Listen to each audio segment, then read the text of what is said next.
It's the Real News Network. I'm Sharmini Pires coming to you from Baltimore. Venezuelans headed to the polls for municipal elections on Sunday, this time to elect mayors. Several mayors of opposition parties decided to boycott the elections. As a result, the governing United Socialist Party of Venezuela swept almost all of the races according to the first official results. Participation was at 47%, which is about 10 percentage points lower than the last mayoral elections held in 2013. Joining me now to analyze the most recent developments in Venezuela is Lucas Koerner. Lucas is a staff writer for the website venezuelaanalysis.com and is a master's student at Venezuela Institute for Advanced Studies. Good to have you, Lucas. Great to be here, Sharmini. So, Lucas, why did the opposition parties boycott the elections? What were the official reasons given?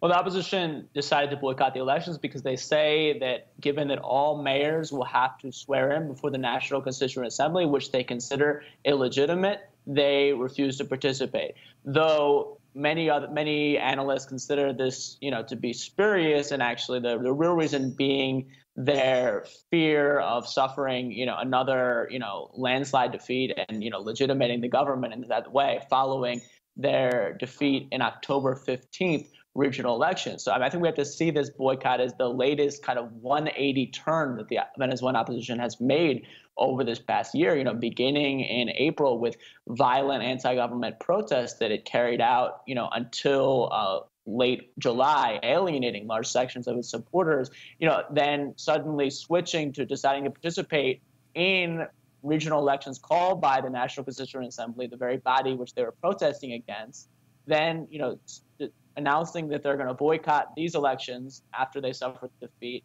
while at the same time agreeing to engage in dialogue with the government. So these kind of 180-degree turns has left their supporters very demoralized and, unclear about what is the direction of the opposition's national leadership.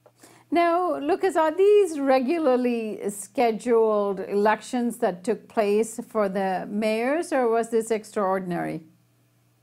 No, this is according to the Venezuelan Constitution, mayoral elections are held every 4 years, and the last elections were held in December of 2013, and they are up for, this past 10th of December is the time that they should be held. Lucas, so who won in all of this?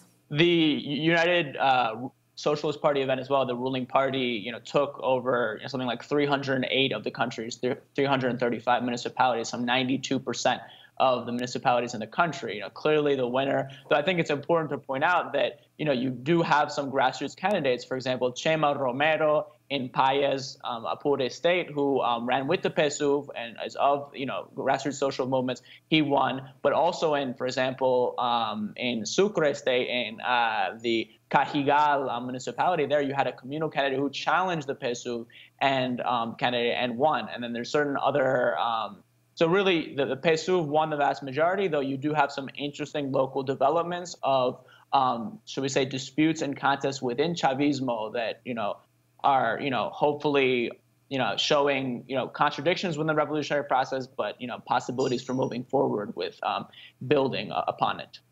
Now, one thing very interesting about the Venezuelan democratic processes and voting in particular is that there's always election observers present. Who was there, and what did the observers say? The observer mission was headed by as in the October 15th regional elections, by the Latin American Commission of Electoral Experts, which is staffed by different heads of the equivalent of national electoral authorities throughout the continent. And they said that the election was clean, there was no irregularities, and we ourselves in our visits to at least 6 or 7 voting centers found everything went smoothly and no complaints, particularly in the opposition. The main opposition municipalities where we visited, likewise, no problems. Though the SILA, this body, did not comment on, certain, particular instances of, for example, the ruling Socialist Party, attempting to block grassroots Chavista candidates, as we saw with Angel Prado, who's a commune leader in Lara, who could not get his name on the ballot. He won 9,000 votes, but the National Electoral Council is refusing to recognize his victory, or Eduardo Samana in Caracas, who likewise he could not get his name on the ballot, even though he was on the ballot through other people, other tickets with other people's names on it. So, these kinds of irregularities have been there, though we're not talking about a, large, widespread issue. And, these are internal disputes within Chavismo. Now, Lucas, it was widely reported that President Maduro, in a speech he gave after the results were announced, that he felt that opposition parties that did not participate in these municipal elections or boycotted or encouraged the boycott of these elections should not be allowed to participate in the 2018 presidential elections. What was this about, and was it accurately reported on by the international media? I think we can take the BBC's headline, as a case in point, which says Venezuela opposition banned from running in 2018 election. And, when we actually look at the content of the statement, first of all, this was just a statement, and Maduro said that the National Constituent Assembly would have the final say in taking action upon this. So, in effect, no opposition parties have yet been banned. And secondly, what he was referring to is opposition parties who called for, an electoral boycott. So, in fact, smaller opposition parties, who actually have, agreed to participate, one would think would be allowed to run. So again, this is totally hypothetical, and to report it as a done deal is, very disingenuous. But I think we should put it in context that, in the United States and many other countries that have, very harsh ballot access rules, if you don't participate in an election and, you actually do stand the chance of being banned as a party or being prevented from participating in future elections, in addition to the very rigid, requirements for securing an number of signatures, and having in many states to secure a certain percentage of the votes. We should, obviously, I don't want to hold Venezuela to the, I would say rather low standard of U.S. representative democracy, because, as a, popular and participatory democracy, or at least it claims to be in Venezuela, we should expect more, but we should put that in context in the international reporting of it. From what I understand, what President Maduro was saying is that the National Constituent Assembly should consider removing them from the ballot or removing them from participating in the presidential elections. Now, I guess the real question is this constitutionally legal?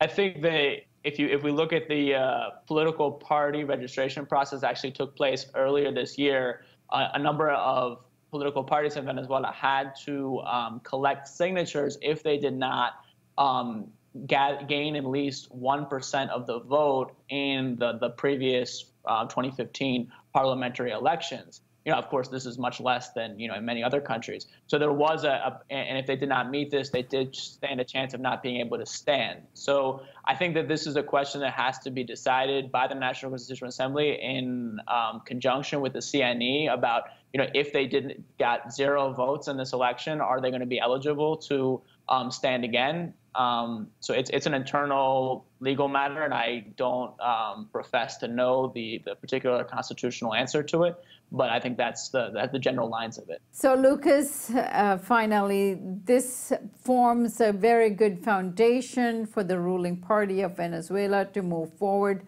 onto the presidential elections coming up in 2018.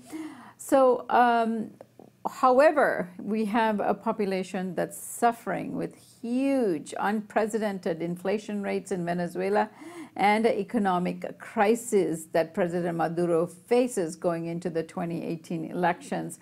What do we have to look forward to in this process? The government is quite confident, I would say overconfident about its ability to win the presidential elections. We're already seeing the propaganda, the posters for Maduro's candidacy going up throughout Caracas. And in fact, there's talk about the elections being moved up perhaps to February or April. It's unclear. But I think that we really need to take into account the fact that while the opposition is at perhaps its lowest point in many years, internally divided, having lost many of its key states and key municipalities throughout the country, that nonetheless the government has to wrestle with a severe economic crisis, which it has taken no real decisive action in years to address. We're reaching hyperinflation at this point. And there's a perception among a large part of the population that the government, which now has the National Constituent Assembly, has the 19 of the country's 23 governorships, has the majority of municipalities and the presidency, yet is really taking no decisive action to resolve this issue of rising prices, but also scarcity, et cetera. That this creates extreme discontent and could very well prejudice the ruling party in upcoming presidential elections. I mean, the recent December Van Parametro poll found that Maduro has 28%. 28% of the population says that they would support Maduro if elections were next Sunday, which, in the case of, the opposition going into this divided with 2 or 3 candidates or opposition abstention could be enough. But nonetheless, if the government is not, if Chavismo, the social movements really are not going to be able to, go on the offensive and take real economic action to win over not just the solid base, but those who are undecided and those who might, in many cases, be seduced by the opposition discourse. A loss in April or whenever of next year in presidential elections could be very possible, and the consequences would be devastating. All right, Lucas, I thank you so much for joining us today, and I look forward to having you back very soon, as this next year is going to be quite a turbulent year for Venezuela once again. Thank you. Thanks for having me, Sharmini. And thank you for joining us here on the Real News Network.